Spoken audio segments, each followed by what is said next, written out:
The envelope was thin, but it weighed 1,000 pounds in my 68-year-old hands. A lawsuit from my only son, demanding I hand over my life savings or be declared the villain in the story I'd spent decades writing as his father.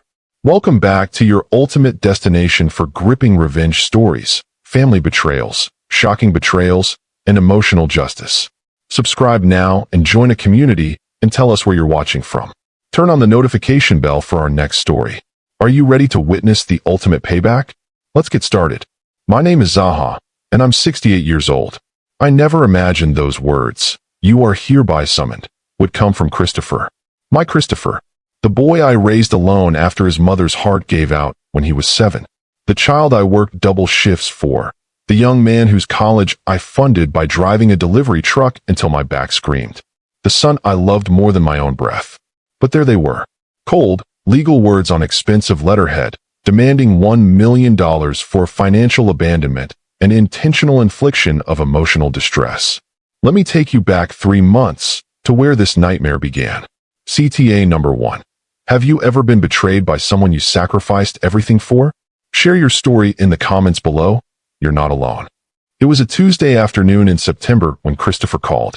I remember because Tuesdays were when I volunteered at the community center, teaching woodworking to kids who reminded me of him at that age, hungry to create, to build something with their hands. "Dad, we need to talk."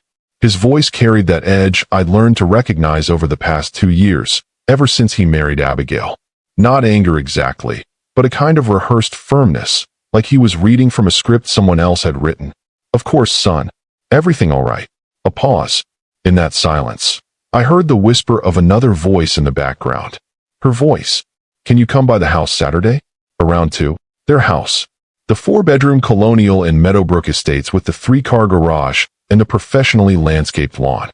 The house that cost more than I'd earned in a decade. The one Christopher bought right after making junior partner at his law firm." "I'll be there," I said. Saturday arrived wrapped in the kind of golden autumn light that used to make Christopher and me rake leaves into mountains just so he could jump in them. I drove my 15-year-old Honda through neighborhoods that got progressively more manicured, where even the trees seemed richer somehow, their leaves falling in artful arrangements rather than messy piles. Christopher's driveway could fit 4 of my cars. I parked behind Abigail's white Mercedes SUV, its paint gleaming like it had never known dust. Before I could knock, the door opened. Abigail stood there in what I'd learned was called athleisure, expensive clothes designed to look casual but costing more than my monthly grocery budget. Her blonde hair was pulled back in a ponytail, so perfect it looked engineered. Her smile was her professional one, the one that never reached her pale blue eyes. "Zaha, come in." Not Dad. Never Dad. In 3 years, she'd never called me that, and I'd long since stopped hoping. The house's interior always made me feel like I was walking through a furniture showroom. Everything white and gray and chrome, nothing that looked like actual humans lived there. No photographs on the walls except their wedding portrait, professionally shot in some vineyard. No comfortable clutter. No life. Christopher sat on their leather sofa, his tie loosened but still wearing his work clothes even though it was Saturday. His dark hair, so like his mother's, was graying at the temples now. He was 36 but looked older, his face carrying a tiredness that no amount of sleep could fix. "Hey, Dad." He didn't stand to hug me. Another red flag I chose to ignore. "Son." I sat in the chair across from them, my old work boots suddenly loud on their hardwood floors. Abigail settled beside Christopher, her hand immediately finding his knee. Possessive. Controlling. I'd seen it 100 times before, but always told myself I was imagining things. "Dad, I'll get straight to it." Christopher's eyes flickered to Abigail, then away. "We're in a difficult financial situation." My heart sank. I'd feared something like this. "What kind of situation?" "The mortgage." Abigail cut in, her voice sharp and practiced. "Christopher's firm delayed some partnership distributions, and we've had unexpected expenses. We're 3 months behind, and the bank is threatening foreclosure." I looked at my son. "Christopher." He nodded, miserable. "It's true. We need help, Dad. Significant help." "How much?" $80,000. Abigail's words were bullets. "To catch up and stabilize for the next 6 months." The number hit me like a physical blow. $80,000. More than I'd saved in 2 years. Nearly a quarter of everything I had in the world. That's I struggled to breathe. That's almost all my savings. We know you have it. Abigail leaned forward. Christopher told me about your retirement account. You've been careful, lived modestly. You have over 300,000. Rage flashed through me. Not at the amount she knew, but that Christopher had told her. Those were private conversations, father-to-son talks about my plans, my security, my future. That money is my retirement, I said slowly. It's what I live on. It's what will pay for my care when I'm older, for medical expenses, for sitting in that tiny apartment, doing nothing. Abigail's mask slipped, just for a second. While your son loses everything he's worked for. Abigail. Christopher's voice was weak, a warning without force. Dad. My son leaned forward now, and I saw something in his face that broke my heart. Desperation, yes, but also something else. Entitlement. I'm asking for help. After everything, don't you think you owe me this? The words hung in the air like poison gas. Oh, you're 68 years old, living alone in a one-bedroom apartment. You don't travel, you don't spend money on anything. What are you saving it for? His voice rose, rehearsed arguments spilling out. I'm your only child. Your only family. This is my life, my career, my home. Don't you want to help me? I stood. My legs felt weak, but I stood. Christopher, I love you more than anything in this world. You know that. But that money, it's not extra. It's not disposable. It's what keeps me independent, what ensures I won't be a burden to you someday. I saved it by working 60-hour weeks, by eating instant noodles, by never taking vacations. Every dollar represents a sacrifice. So sacrifice for me now. The explosion came from him, but the words felt like Abigail's. Or admit you're just a selfish old man who cares more about money than his own son. The room tilted. I gripped the back of the chair. I'll help how I can, I said quietly. I can give you 5,000. Maybe 10, if I stretch things. But 80,000 would leave me vulnerable, and I. Get out. Abigail stood, her face twisted. If you can't help your own son in his darkest hour, then you're not family. You're just a greedy old man clutching his precious money. Abigail, wait, Christopher started. No. She cut him off. He's made his choice. Money over family. Let him live with it. I looked at my son, begging him silently to see reason, to remember who I was, what I'd done for him. He looked away. I drove home in a daze, my hands shaking on the wheel. When I got to my apartment, my small, modest, paid-off apartment with its thrift store furniture and photos of Christopher at every age covering the walls, I sat in the dark for hours. The call came 2 days later. Christopher's voice was cold, mechanical. Dad, we've hired a lawyer. If you won't help voluntarily, we'll compel you legally. We're suing for $1 million. The money we need plus damages for emotional distress and the financial abandonment we've suffered. Christopher, please. You had your chance. See you in court. The line went dead. The lawsuit papers arrived on a Thursday morning, delivered by a courier who made me sign for my own destruction. I stood in my doorway, the manila envelope in my hands, unable to move. Mrs. Chun from across the hall was watering her plants, humming something soft and Korean. The smell of someone's breakfast, eggs and toast, drifted through the building. Normal life continuing while mine collapsed. Inside my apartment, I sat at my small kitchen table, the one I'd built myself 30 years ago from scrap lumber. My hands trembled as I opened the envelope. Christopher Morrison and Abigail Morrison, plaintiffs, versus ZAHA Morrison, defendant. My son's name above mine. Versus, against. I forced myself to read. The plaintiffs allege that the defendant, despite possessing substantial liquid assets in excess of $300,000, has willfully and maliciously refused to provide financial assistance to his son and daughter-in-law during a time of severe financial crisis, constituting financial abandonment, intentional infliction of emotional distress, and breach of familial duty. The words blurred. Financial abandonment. Breach of familial duty. The plaintiffs suffered severe emotional distress, reputational damage, and financial harm as a direct result of the defendant's selfish and unreasonable refusal to assist family members in need. The defendant's actions demonstrate a pattern of emotional neglect and financial abuse. Financial abuse. They were calling me, the man who'd worked 3 jobs to send Christopher to college, an abuser. The plaintiffs seek compensatory damages in the amount of $850,000 and punitive damages of $150,000, totaling $1 million, plus court costs and attorney fees. $1 million. Everything I had. Everything I'd saved. Everything I'd sacrificed for. Gone. And then some. My chest tightened. The room spun. I managed to reach my phone, dialed 911, then realized it wasn't a heart attack. It was something worse. It was my heart breaking in real time, every beat pumping betrayal through my veins instead of blood. I called my neighbor, Tom, a retired teacher who'd become a friend over chess games and quiet evenings. He came immediately, found me sitting in the dark, the lawsuit papers spread across the table like accusations. Jesus, ZAHA. Tom read them, his weathered face going pale. They can't do this. Can they do this? Christopher's a lawyer, I whispered. He knows what he's doing. You need representation. Now. I couldn't afford the lawyers Christopher probably knew, the ones in glass towers with secretaries and conference rooms. Tom helped me find someone, Margaret Shun, a solo practitioner working out of a converted house downtown. 60 years old, tough as nails, with kind eyes behind no-nonsense glasses. She read the lawsuit in silence, her jaw tightening with each page. Mr. Morrison, I'll be blunt. This is one of the most frivolous, morally bankrupt lawsuits I've seen in 30 years of practice. She looked up at me. But frivolous doesn't mean harmless. They're weaponizing the legal system, and it's going to cost you, even if we win. How much? My retainer is $15,000. The case could run another $20,000 to $30,000 if it goes to trial. But ZAHA, she leaned forward. That's not the real cost. The real cost is what this will do to you.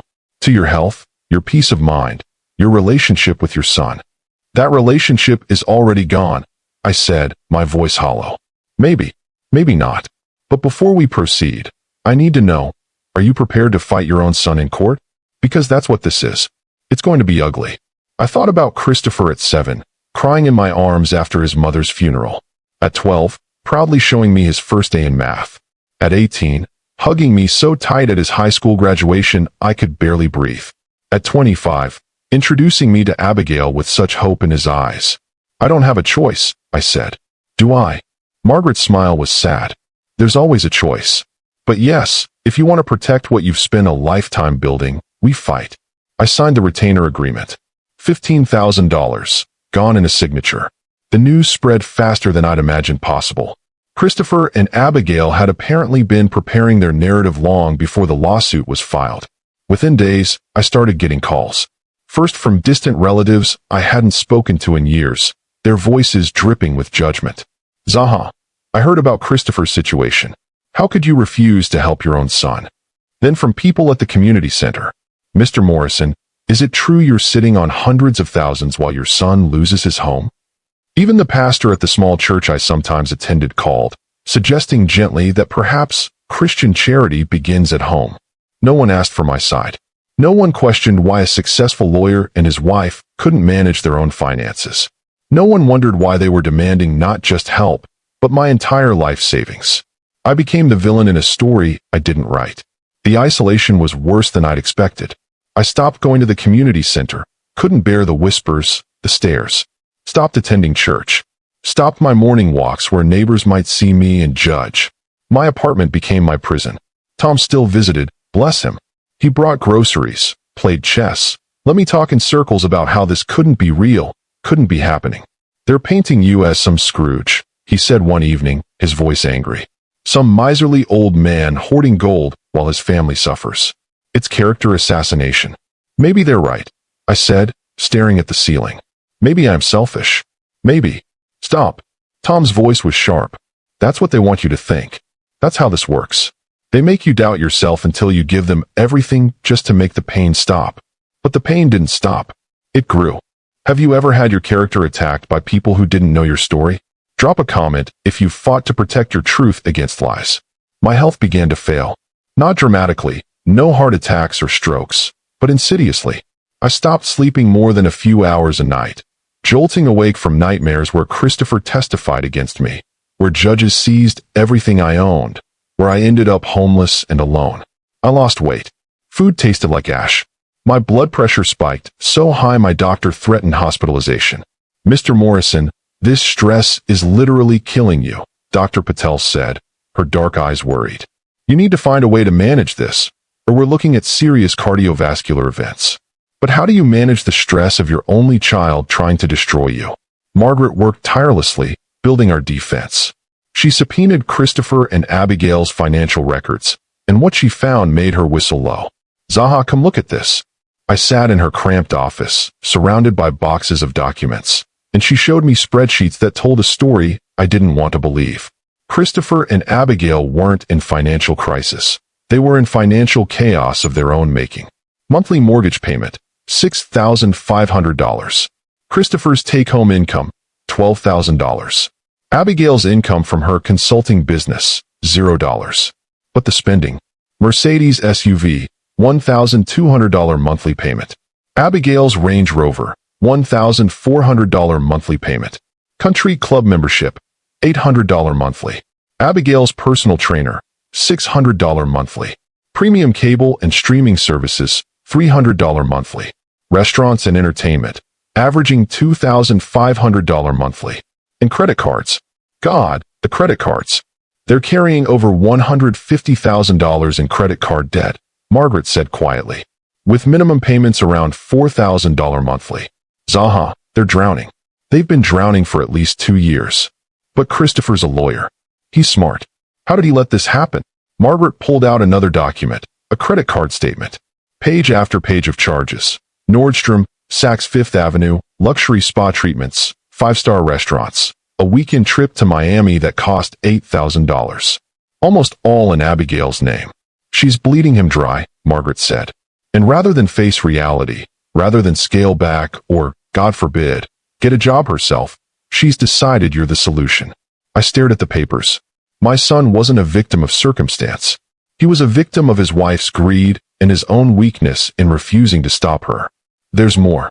Margaret's voice went hard. I did some digging. Abigail Morrison, née Abigail Winters.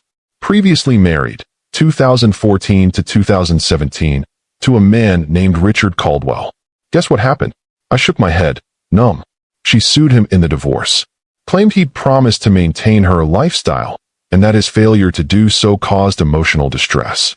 Settled out of court for $200,000. Money that's long gone. Christopher doesn't know this, I whispered. He can't know this. I think he knows enough, but doesn't want to see it. It's easier to blame you than to admit he married a con artist. The depositions were scheduled for January. I had months to wait.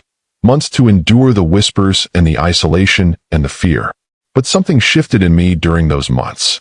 I started going through old photo albums, boxes I hadn't opened in years. Pictures of Christopher's childhood. His mother, Elena, radiant and laughing. The two of us building his first soapbox derby car. His high school graduation. College. Every milestone captured and cherished. I found a shoebox of letters. Ones Christopher had written me from college, from law school, from his first apartment. They were full of gratitude, love, plans for the future. Dad, I know I don't say it enough, but I appreciate everything you've sacrificed for me. I'm going to make you proud. I'm going to build a life that honors what you gave me. Thank you for teaching me that integrity matters more than money, that family is everything, that hard work is its own reward. What happened to that Christopher? Where did he go? I realized something sitting there surrounded by evidence of the son I'd raised. I wasn't fighting to save my money. I was fighting to save my dignity, yes, but more than that, I was fighting for the truth. The truth that I'd been a good father, that I'd loved well, that I'd done my best. And maybe, just maybe, in fighting for that truth, I could help Christopher find his way back to the man he'd once been. December brought the first snow and another blow. Christopher's law firm sent a statement to the court and leaked it to local media. We support Christopher Morrison in his time of family difficulty. Elder financial abuse is a serious issue, and we commend his courage in standing up to it. Elder financial abuse. They'd flipped the script completely. Now I wasn't just a selfish father. I was an abuser. The local paper ran a story. Local lawyer fights for family against wealthy father's greed. Wealthy. They called me wealthy. Me, with my 15-year-old Honda and my thrift store clothes and my DIY haircuts. The article quoted Abigail. My father-in-law sits on hundreds of thousands of dollars while watching his son lose everything. It's cruel. It's abusive. Christopher is too kind to say it, but someone has to stand up for what's right. No mention of their luxury cars, their country club membership, their $150,000 in credit card debt. I stopped reading the comments online after the first dozen. They eviscerated me, these strangers who knew nothing but believed everything.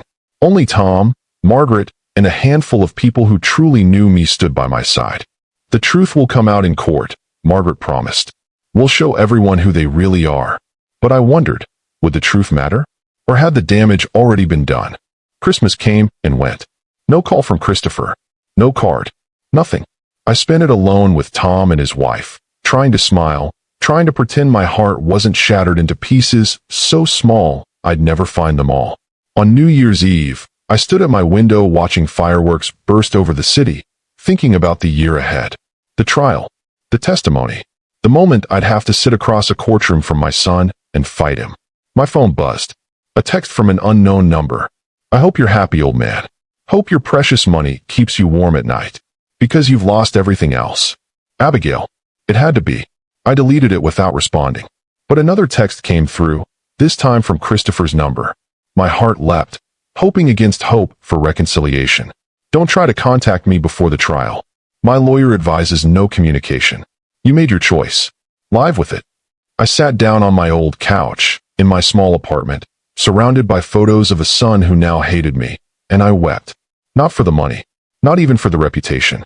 I wept for the little boy who used to hold my hand crossing streets, who used to tell me I was his hero, who used to believe in everything I tried to teach him about honor and integrity and love. I wept for the death of my son, not his physical death, but the death of who he'd been, the death of us.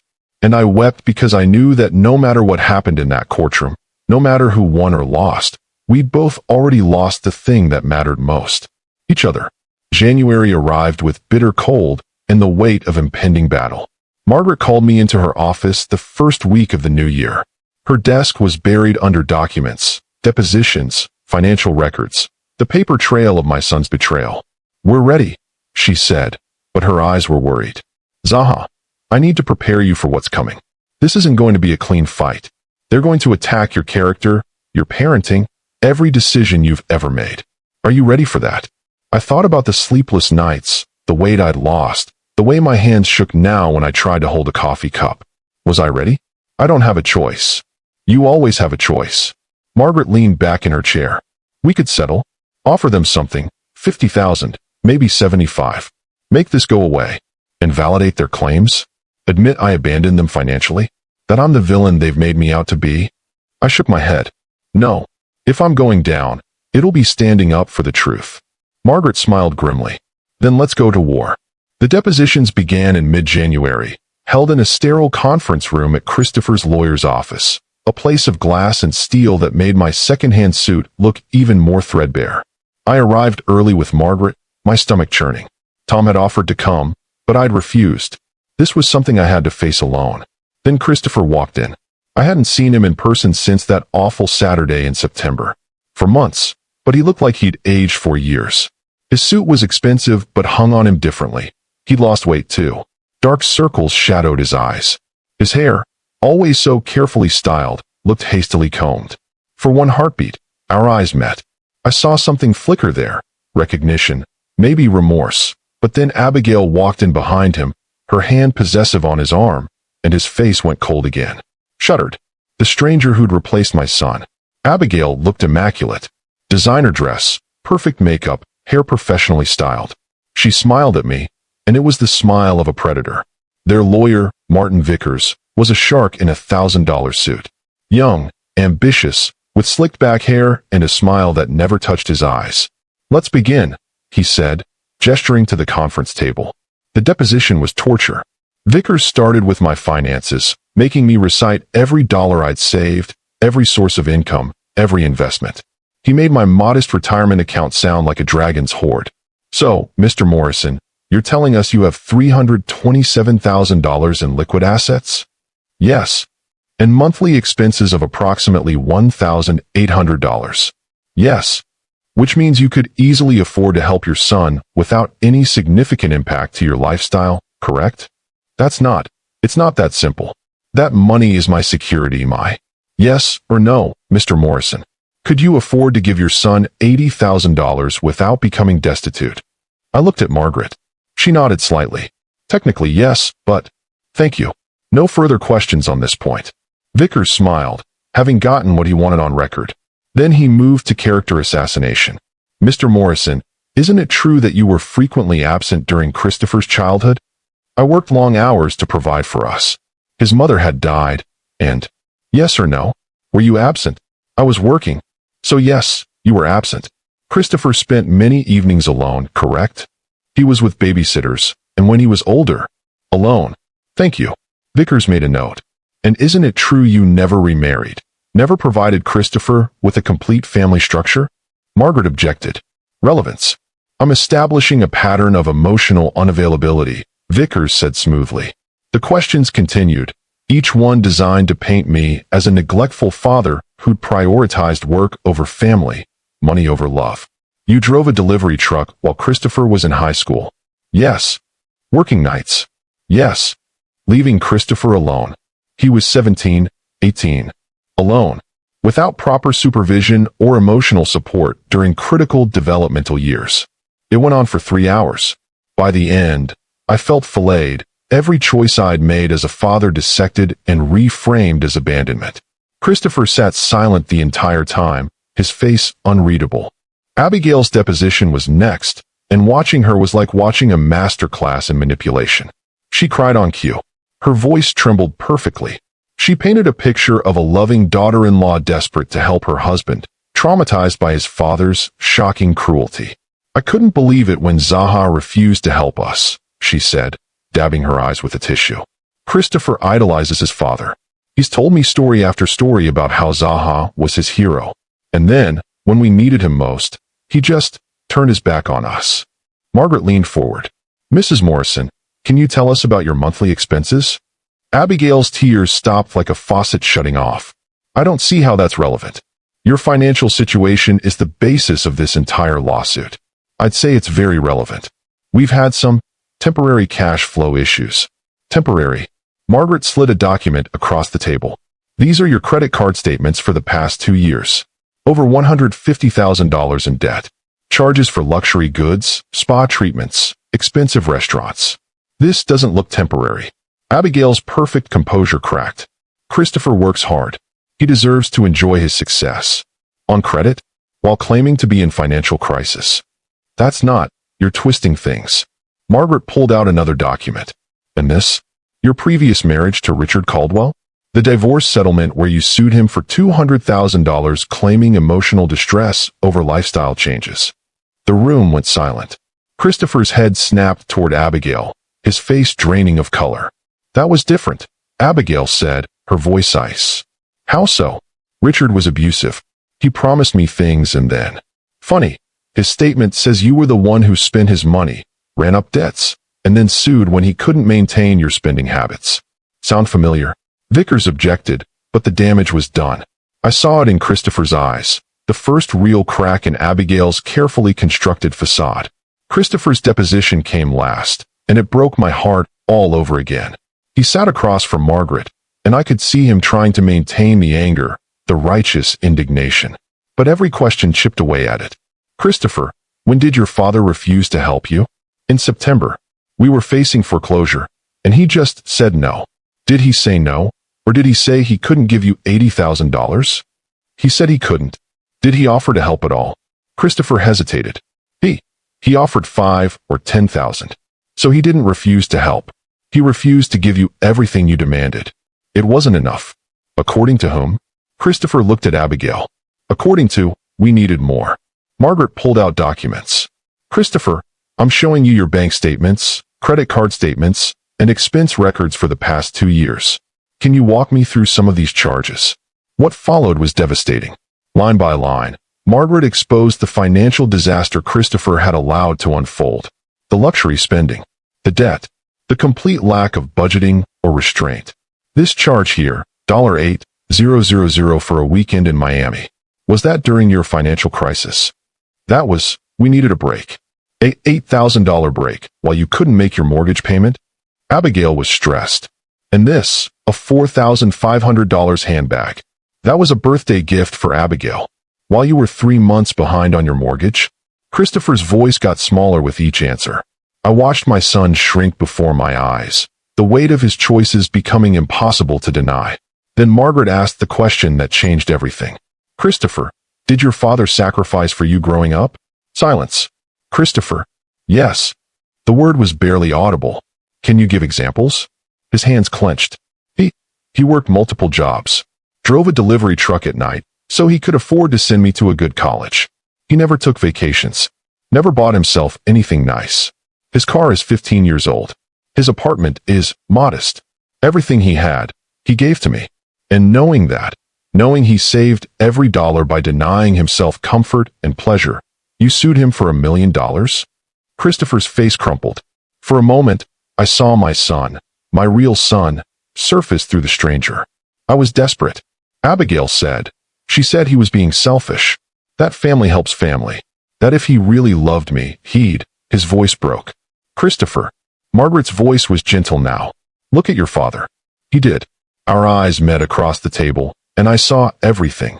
Shame, confusion, grief, and underneath it all, the love that had never really died, just been buried under manipulation and lies.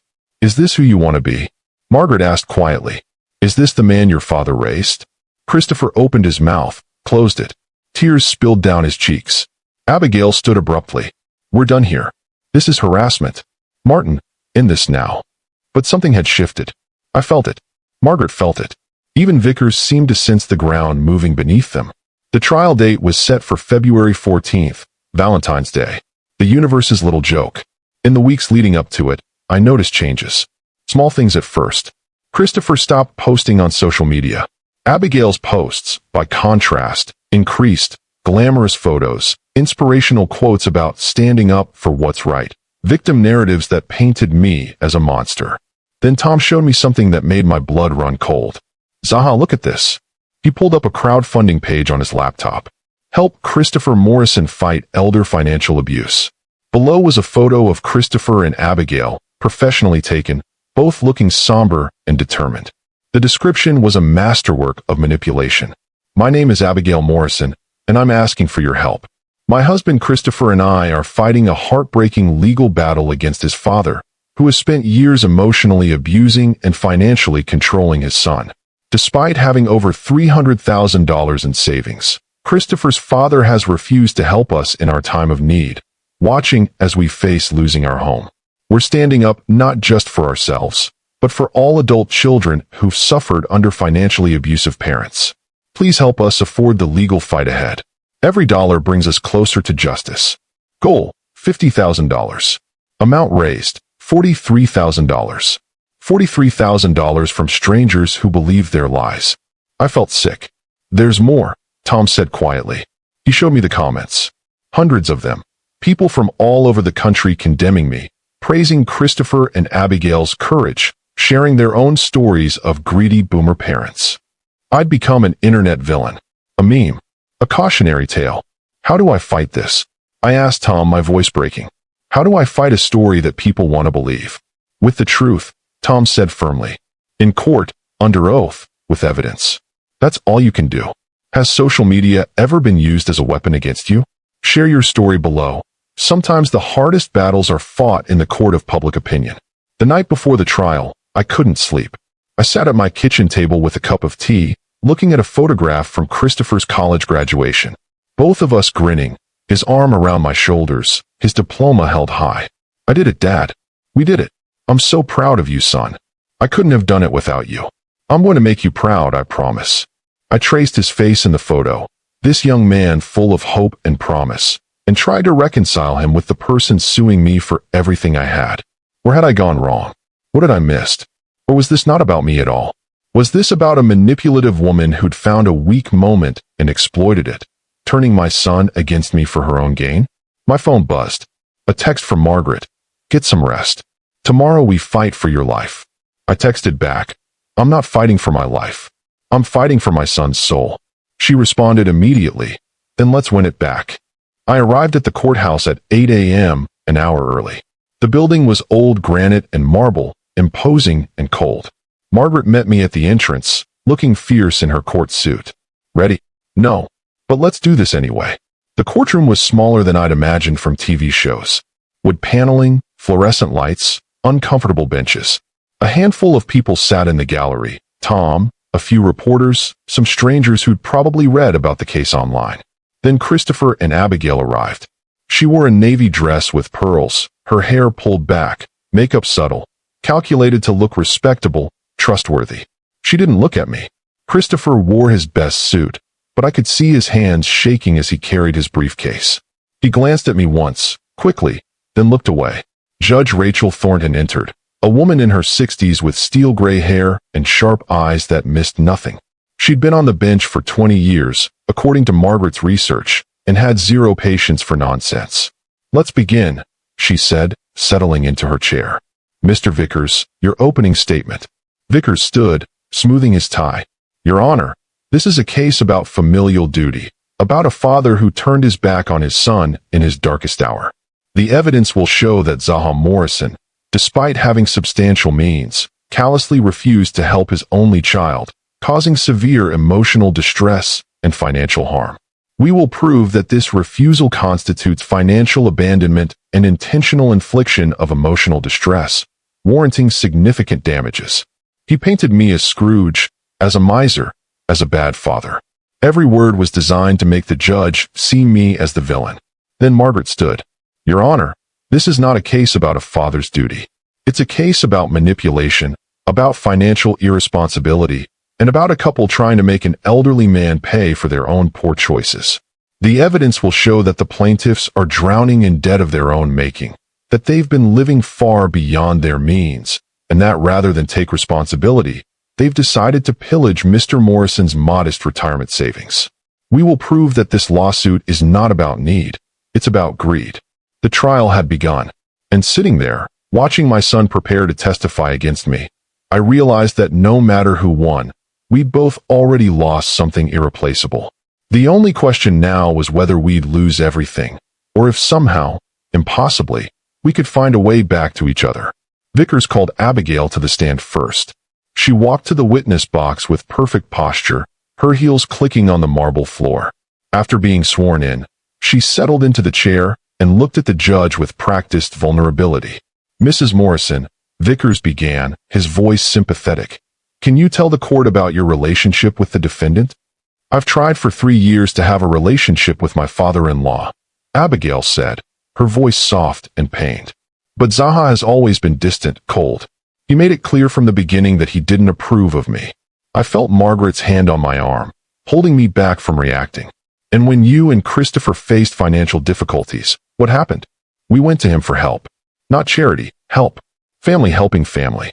Her eyes glistened with tears. Christopher was so hopeful. He thought his father would understand, would support us. But ZAHA looked at us like we were, I don't know, like we were beggars. He said no without even considering it. How did that make you feel? Devastated. But more than that, I was heartbroken for Christopher. He worships his father. To be rejected like that, to be told that money matters more than his own son. She dabbed her eyes. It destroyed something in him. It was a masterful performance. I could see the judge taking notes, her face neutral but thoughtful. Then Margaret stood for cross-examination. Mrs. Morrison, you testified that you and Christopher were in financial difficulties. Can you tell the court your monthly household income? Abigail shifted slightly. Christopher makes approximately $15,000 per month gross, about $12,000 after taxes. And your income? I'm a consultant. It varies. What did you earn last year? A pause. The consulting business is in its early stages. So zero. I'm building a client base. Margaret pulled out documents. These are your tax returns for the past 3 years. They show zero income from any consulting business. In fact, there's no evidence this business exists beyond a website you created. Correct? Abigail's jaw tightened. It's a new venture. A new venture you started 3 years ago with no clients, no income, and no business expenses beyond the website? Margaret let that hang. Mrs. Morrison, let's talk about your expenses. Your mortgage is $6,500 per month. Yes. You drive a Mercedes SUV with a payment of $1,200 monthly? Yes. Your husband drives a Range Rover at $1,400 monthly? Christopher deserves. Yes or no, please? Yes.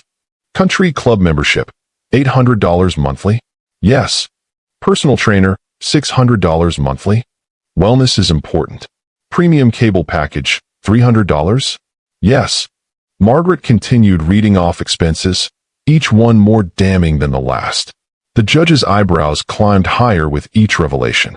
So your monthly expenses are approximately $18,000, while your income is $12,000. That's a $6,000 monthly shortfall, correct? We had savings. Had. Past tense. Because those savings are gone, spent on luxury items while you fell behind on your mortgage. Margaret pulled out more documents. These are your credit card statements. $153,000 in debt across 7 cards. Let me read some charges.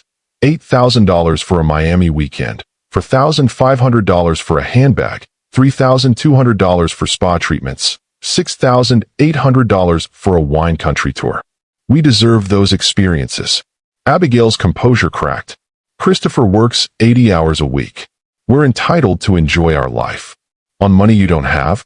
On credit you can't repay? And when that lifestyle became unsustainable, you decided Mr. Morrison should fund it. He has the money. Money he saved by working 3 jobs, by denying himself everything you consider essential. Money he earned over decades of sacrifice. He's old. What does he need it for? The courtroom went silent. Abigail realized her mistake too late, her eyes widening. What does he need it for? Margaret repeated slowly. Perhaps for medical care. For security. For dignity in his final years. For not being a burden on the very son who's now suing him. Abigail's face flushed. I didn't mean. No further questions. As Abigail stepped down, her mask of victimhood shattered. I saw Christopher staring at her with something I couldn't quite read. Doubt. Horror? Recognition? Vickers called me to the stand next. The walk to the witness box felt like walking to my own execution. I placed my hand on the Bible, swore to tell the truth, and sat down, my heart hammering. Vickers circled me like a shark. Mr. Morrison, you have $327,000 in savings, correct? Yes. Yet you refused to give your son $80,000 when he was facing foreclosure? I offered to give him what I could afford, $5,000 to $10,000. The full amount would have. Yes or no, Mr. Morrison? Did you refuse to give him $80,000? I looked at the judge. Yes, but... Thank you. Mr. Morrison, isn't it true that you were frequently absent during Christopher's childhood? I worked long hours to provide for us after my wife died. But you were absent.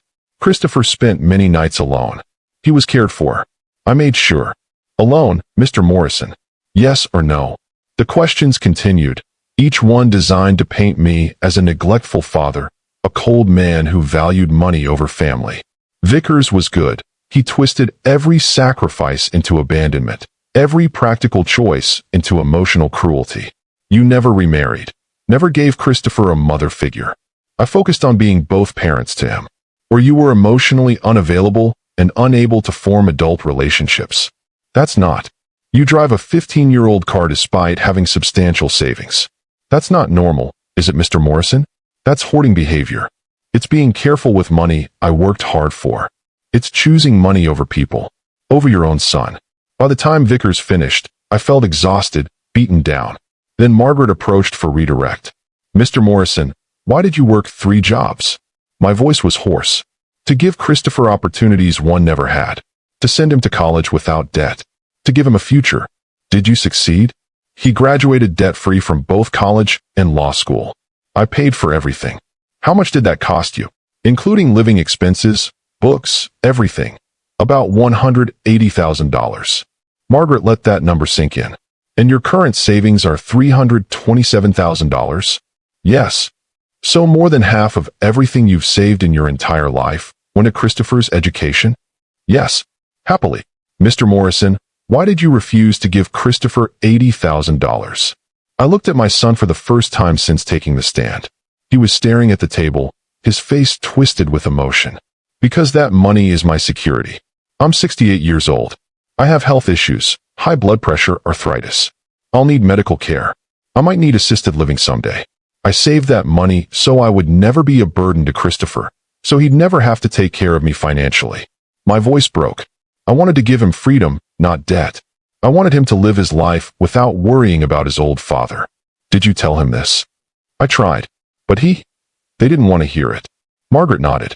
One more question. Do you love your son? Tears spilled down my face. More than my own life. Everything I've ever done has been for him. Every sacrifice, every long night, every dollar saved. All of it was love. All of it was for Christopher.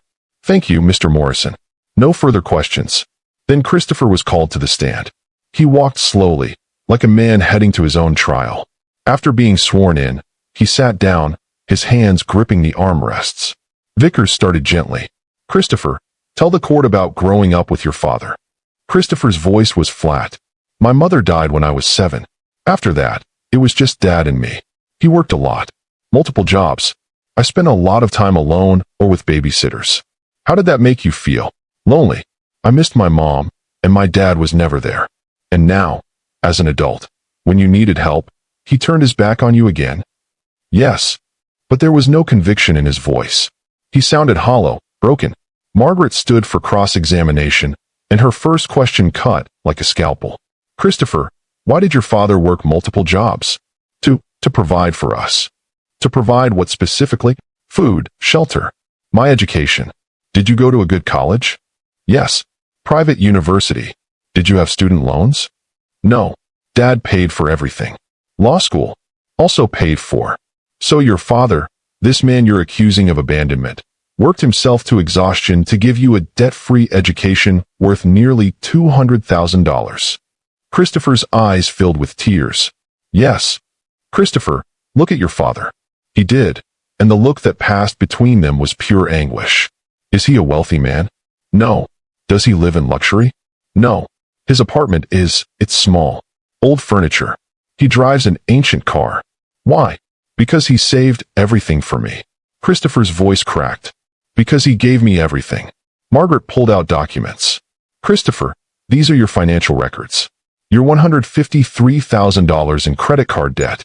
You and Abigail spend $18,000 monthly on an income of $12,000. Were you aware of this? Yes. No. I knew we were spending, but Abigail handled the finances. She said we were fine. You're a lawyer, Christopher. You didn't think to look? His face crumpled. I trusted her. She said we deserved nice things, that we'd earned it. I wanted to make her happy, even when it meant suing your father for his retirement savings. Silence. Christopher, when did you find out about Abigail's previous marriage? His head snapped up. What? You didn't know? She mentioned an ex-husband, but not that she sued him for $200,000 in divorce proceedings. Not that she accused him of the same financial abuse she's accusing your father of.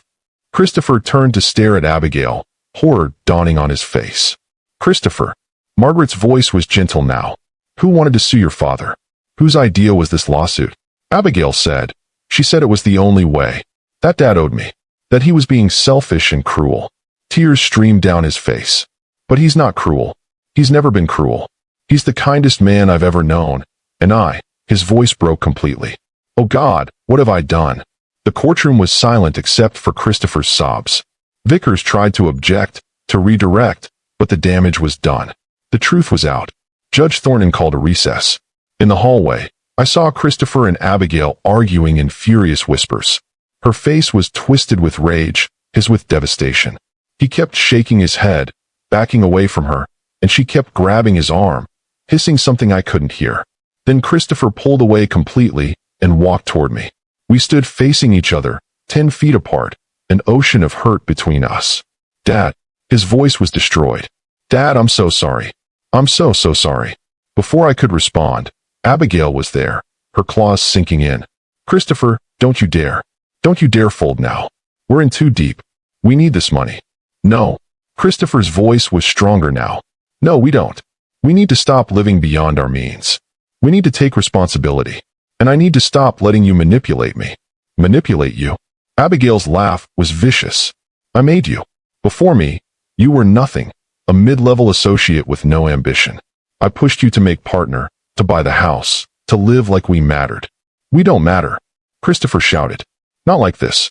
Not by destroying my father. Not by becoming people I don't even recognize. If you back out now, you'll lose everything. The house, the cars, your reputation. I've already lost everything that matters. Christopher looked at me. I lost my father. I lost myself. And for what? For debt?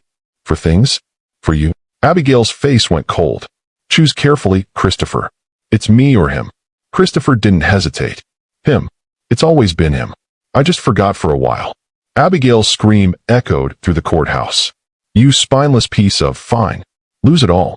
I'll find someone else who actually appreciates what I bring to a relationship. She stormed off, her heels clicking, and Christopher collapsed against the wall, sliding down until he sat on the floor, his head in his hands. I moved toward him slowly, my old knees protesting.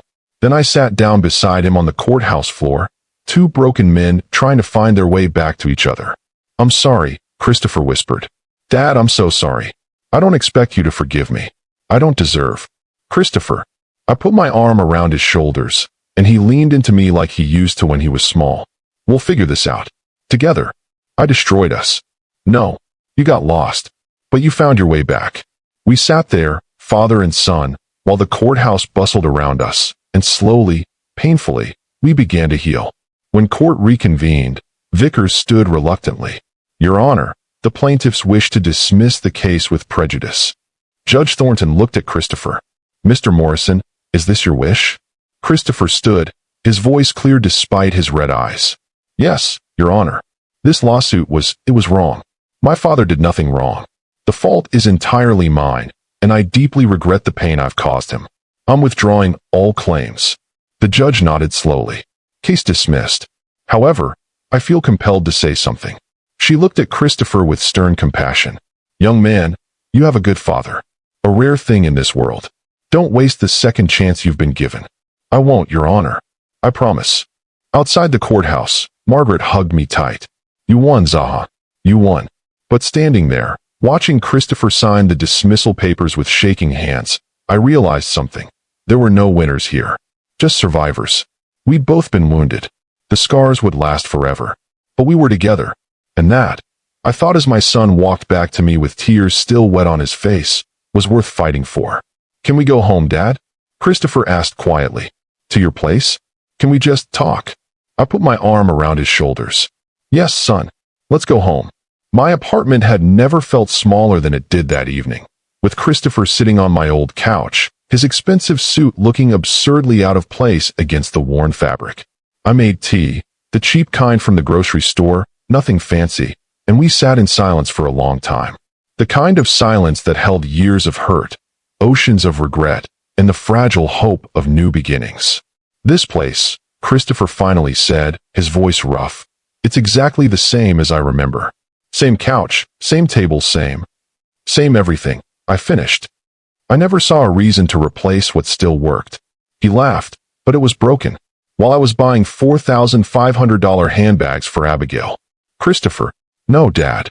Let me say this. He set down his tea with shaking hands. I need to say this. I've been trying to figure out when I lost myself, when I became someone I don't recognize. And I think it started so gradually I didn't notice until it was too late. I waited, letting him find his words. When I met Abigail, she was dazzling, confident, beautiful, ambitious. She made me feel like I could be more than I was. But more kept changing. A better apartment, then a house, better cars, the country club. Every time I thought we'd arrived, she moved the goalposts. He rubbed his face, and I let her. I wanted to make her happy. I wanted to prove I was worthy of her. You were always worthy, son. Was I? His eyes met mine, and they were full of pain. I let her convince me that you were the problem, that you were selfish, holding out on us. She'd say, your father has all that money just sitting there while we struggle. What kind of father does that? And I'd get angry. I'd remember all the times you weren't there when I was a kid, and I'd let that anger grow. I wasn't there enough, I admitted. I know that. But you were working. You were keeping us fed, keeping a roof over our heads, saving for my future.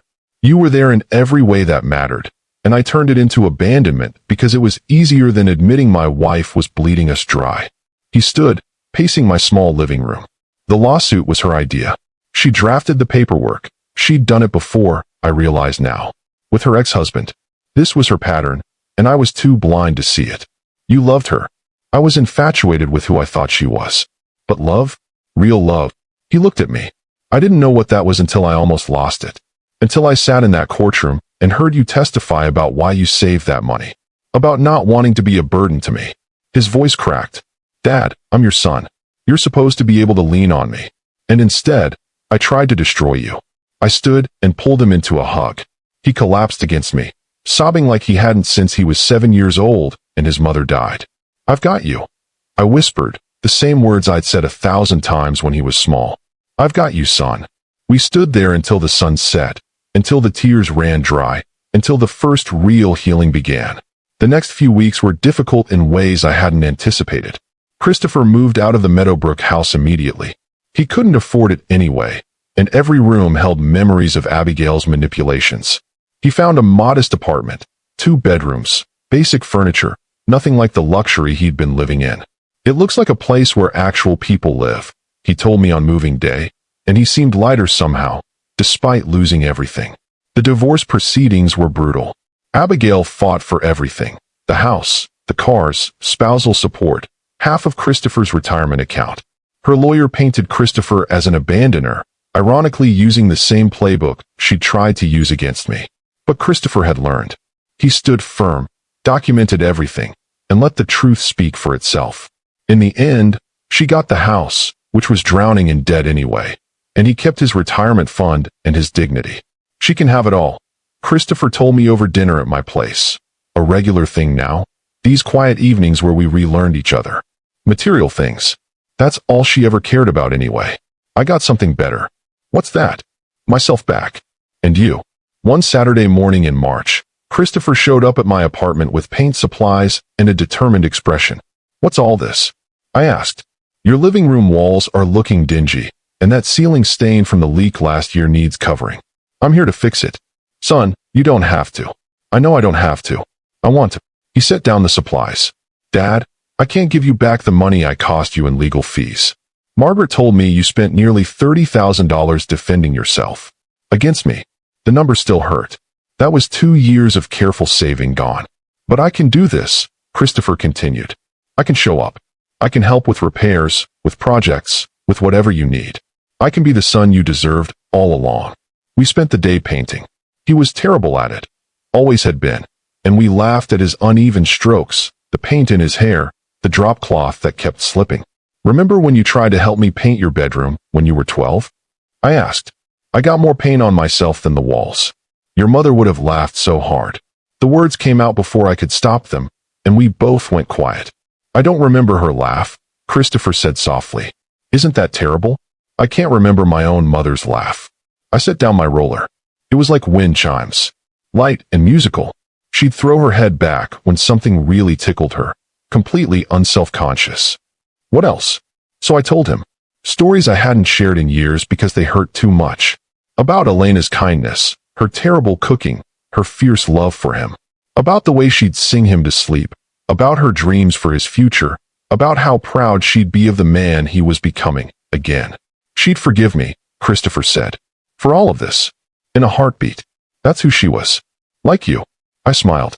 I learned from the best. Have you ever had to rebuild a broken relationship? Share in the comments what helped you heal. Your story might help someone else find their way back. April brought unexpected visitors. Margaret Chin stopped by one evening, and Christopher was there, as he often was now. She looked between us, smiling. I have something for you both, she said, pulling out documents. ZAHA, several people contacted me after the trial made local news. They wanted to contribute to your legal fees. I told them you wouldn't accept charity, but they insisted it wasn't charity, it was justice. She handed me a check. $15,000. I can't. You can, and you will. These people read what really happened.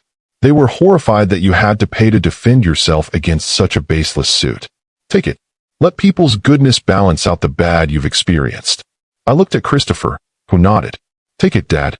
Please. I did, tears in my eyes. Thank you, Margaret. For everything. Thank you for reminding me why I became a lawyer. Not all cases end this well. She looked at Christopher. You're a lucky man. Not many people get second chances like this. I know. Christopher said quietly. I won't waste it. In May, Christopher did something that surprised me. He quit his big law firm. I can't work there anymore, he explained over our now weekly dinner. They supported the lawsuit. They released that statement about elder financial abuse. They cared more about appearances than truth. But your career will be fine. Better, actually. I joined a small firm that does family law, helping people navigate divorces, custody battles, estate planning. Real people with real problems. He smiled. The pay is half what I was making, but you know what? I sleep at night now. I'm not drowning in debt trying to maintain some image of success. I'm actually helping people. I'm proud of you, son. Yeah. His eyes searched mine, still seeking approval, still healing. Always have been. Even when I was hurt, even when I was angry, I was still proud. Because you were still my son. June brought Father's Day, and Christopher showed up with a gift wrapped in newspaper, so like the ones I used to give him when money was tight that it made my throat close. Open it, he urged. Inside was a photo album. Handmade, the cover tooled with careful letters. Our story. I opened it, and there was our life. Baby pictures, elementary school graduations, his first bike, little league, high school dances, college visits, law school graduation. Photos I recognized from my own albums, carefully scanned and reprinted. But there were new photos too. Us painting my living room, having dinner at my kitchen table, walking in the park last week. New memories layered over old. The last page held a letter in Christopher's handwriting. Dad, I can't give you back the pain I caused. I can't erase the betrayal or the months of suffering. I can't restore the money you spent defending yourself against me, your own son. But I can give you this, my promise. My promise to show up, to be present, to honor the sacrifices you made by living a life worthy of them, to be the man you raised me to be before I lost my way. You taught me that love is sacrifice, that family is not about what we have, but who we are to each other, that integrity matters more than appearances. I forgot those lessons. I won't forget again. Thank you for not giving up on me. Thank you for fighting for yourself, which meant fighting for the truth. Thank you for forgiving me when I didn't deserve it. I love you, Dad. I always have, even when I couldn't see past my own selfishness to show it. Your son, Christopher. I couldn't speak. Could only pull him into a hug and hold on while we both cried. Not from pain this time, but from healing. In August, Tom organized a dinner at his place. A celebration of survival, he called it. Margaret came, and a few other friends who'd stood by me during the darkness. Christopher arrived nervous, knowing some of these people had witnessed his betrayal. But Tom greeted him with a handshake that turned into a hug. Welcome back, son, Tom said. We're glad you found your way. Over dinner, surrounded by people who'd supported me, I watched Christopher laugh at Tom's terrible jokes, discuss case law with Margaret, help Tom's wife in the kitchen. This was the Christopher I remembered, the good man underneath the mistakes. Later, on Tom's back porch under stars just beginning to appear, Christopher said, I don't deserve this. Their forgiveness, your forgiveness. I don't deserve any of it. None of us deserve grace, I said. That's what makes it grace. How do I live with what I did? By becoming better.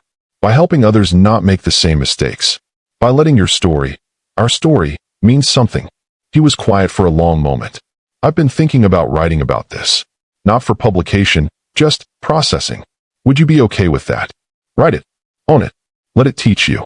September marked 1 year since the nightmare began.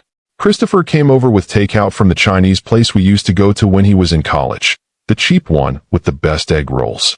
We ate from containers at my kitchen table, and it felt like coming full circle. Dad, I need to tell you something. My heart clenched. Okay. I've been in therapy. Since April. Dealing with everything. The marriage, the manipulation, my own choices. And my therapist asked me to do something. She asked me to write a list of what I learned. He pulled out a folded paper from his pocket. I learned that love without boundaries becomes enabling.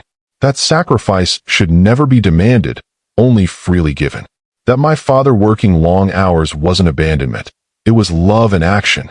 His voice shook. I learned that some people will exploit your best qualities, your love, your trust, your desire to provide. I learned that integrity is doing what's right even when it costs you everything. He looked up at me. But most importantly, I learned that it's never too late to come home. That real love survives betrayal. That my father is the strongest, most honorable man I've ever known, and I should have never stopped trying to be like him. Christopher, let me finish. I learned that I'm broken, but I can heal. That I made terrible choices, but I can make better ones. That I hurt the person I love most, but he loved me enough to let me find my way back.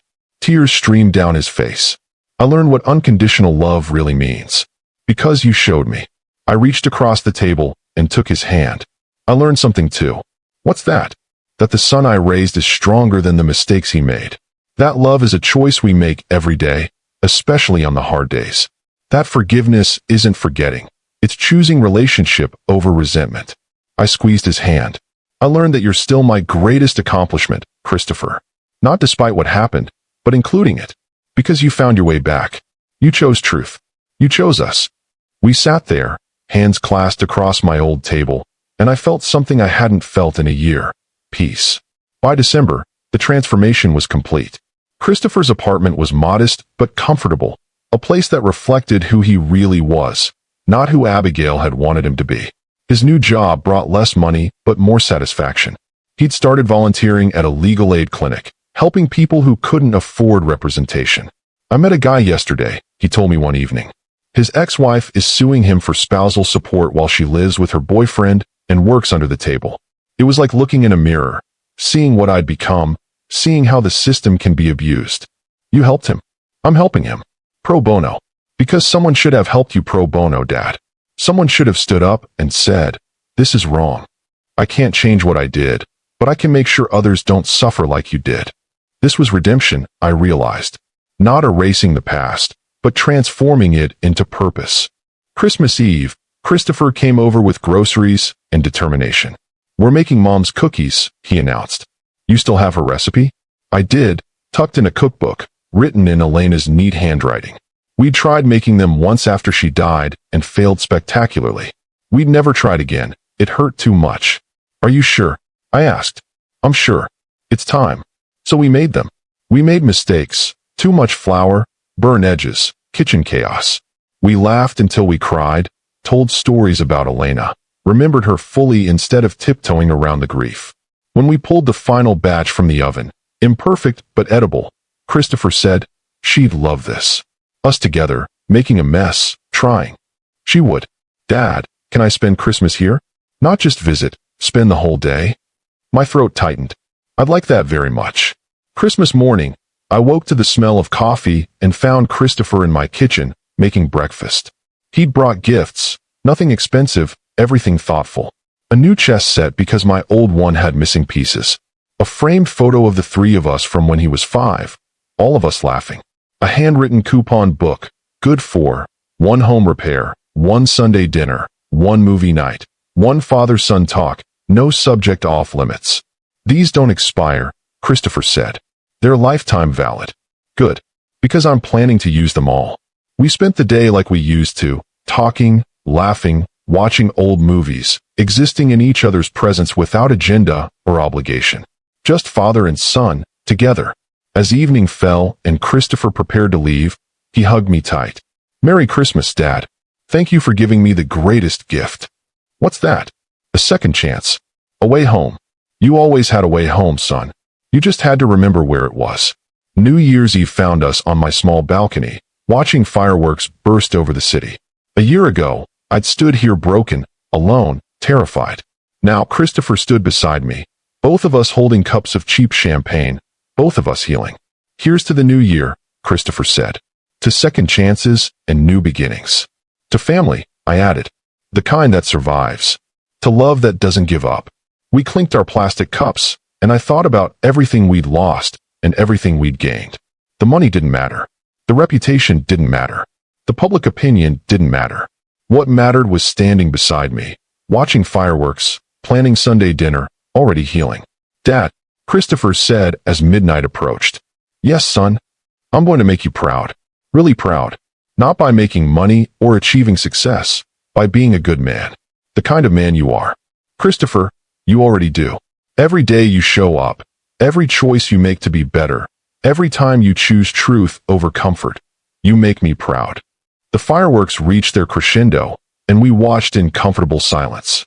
Father and son, broken and mended, betrayed and forgiven, lost and found. When the last firework faded, Christopher said, I love you, Dad. I'm sorry I forgot that for a while, but I won't forget again. I love you too, son. Welcome home. And there, on that small balcony in that modest apartment, with the new year beginning and the old year's wounds still healing, we found what we'd almost lost forever. Each other. Redemption isn't erasing the past. It's transforming it into wisdom. It's choosing to rebuild what was broken, knowing the cracks will always show, but believing the structure can hold anyway. We were broken. We were healing. We were together. And that, I thought as Christopher's arm wrapped around my shoulders, was everything that mattered. 2 years later, I stood in Christopher's new office, modest but professional, with a sign on the door reading Christopher Morrison, family law attorney. On his desk sat a photo of us from last month's fishing trip, both of us grinning despite catching nothing. Next to it, a quote in a simple frame. The strength of a family, like the strength of an army, lies in its loyalty to each other. Christopher walked in, smiled when he saw me examining the photo. Remember when you taught me to fish? He asked. You hated it. Said it was boring. I was wrong. About a lot of things. He sat behind his desk, looking more at peace than I'd seen him in years. Dad, I wanted you to see this. He showed me a case file.